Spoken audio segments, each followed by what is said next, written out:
सामुदायिक वितरण हो और मैक्सिमम लोगों के पास रोजगार के साधन उपलब्ध हों, आर्थिक उन्नति हो, तभी आप विश्वगुरु होने की बात कहेंगे। आप अंबानी और अडानी के नाते देश को विश्वगुरु नहीं बना सकते। जिस तरह से भाषा आंदोलन पर आप लोग लगातार मुख्य रूप से आप आगे आए इस आंदोलन को लेकर के, अभी आप देखेंगे कि नया नोटिफिकेशन आया जिसमें उड़िया और बांग्ला भाषा को ज्यादा तवज्जो दी जा रही है। झारखंड सरकार का एक नया नोटिफिकेशन आया।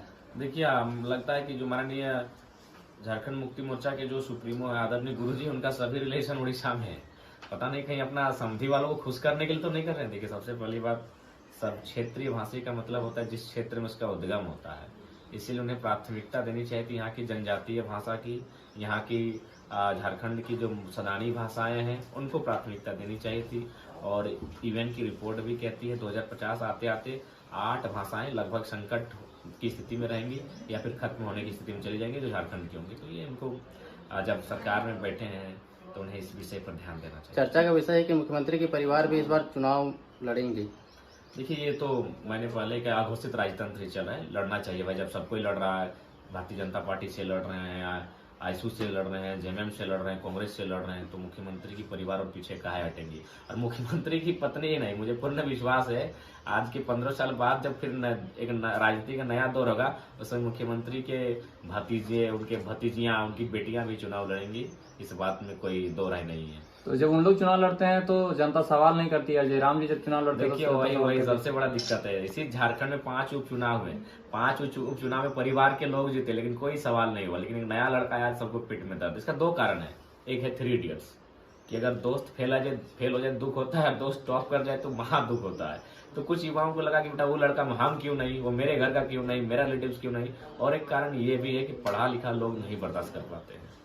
सबको ये चाहते हैं कि गुलाम तबके का आदमी हो, जी हुजूरी करे। आज पढ़ा लिखा लड़का सिस्टम को चेंज करने आया है। कोई नहीं चाहेगा कि इतनी बड़ी भारी आबादी को कोई जगह दे। मैंने जगाया है भाई। आज लोगों को मैं संसद का मतलब बता रहा हूँ, वोट का मतलब बता रहा हूँ, वोट क्यों दिया जाता है उसका मतलब बता रहा हूँ, एक से एक ठेड़ एग्जाम्पल के साथ। तो मैं लीडर कम टीचर ज्यादा हूँ, तो ये चीजें लोगों को बर्दाश्त नहीं हो रही है। लोगों को गुलामी की आदत थी, झंडा डलवाने की आदत थी, तो वो चीजें अब तो हम लोग साइड कर रहे हैं। हम लोग नई पैटर्न के साथ पॉलिटिक्स कर रहे हैं जो लोगों को पसंद नहीं आ रहा। जेपीएससी का नोटिफिकेशन इतने कम समय में आता है और इतना जल्दी एग्जाम का डेट दे दिया जाता है। अगले 17 को एग्जाम है, संडे के दिन एग्जाम है। इतना कम समय करेक्शन फॉर्म भराया और करेक्शन के लिए भी टाइम नहीं दिया गया है। करेक्शन के लिए टाइम नहीं है, प्रिपरेशन के लिए टाइम नहीं है। देखिए, इसमें सारी चीजें हैं कि सीटें पहले से बिक चुकी हैं। कुछ सीटें रहेंगी जिसमें चना वाला का बेटा, कोयला ठेलने वाला का बेटा, बालू ठेलने का बेटा, ये प्रेस के माध्यम से आपको पता चलेगा। लेकिन मैक्सिमम सीटें कॉर्पोरेट अमीर लोगों के माध्यम से खरीदी जा चुकी है। अच्छा, जब आप गांव पंचायत में घूम रहे हैं तो बहुत सारे महिलाओं के दिमाग में मानसिकता बैठा रहता है कि अरे बहुत नेता आया गया, कुछ नहीं किया तो जयराम महतो क्या कर देगा। तो ये आपके मुंह में भी बहुत सारे लोग हम बोलते हुए सुने। नहीं, बोलते हुए सुने और हमने उनको उत्तर भी दिया। बिल्कुल उनका सवाल हमने अपने भाषणों में भी कहा कि इन नेताओं ने राजनीति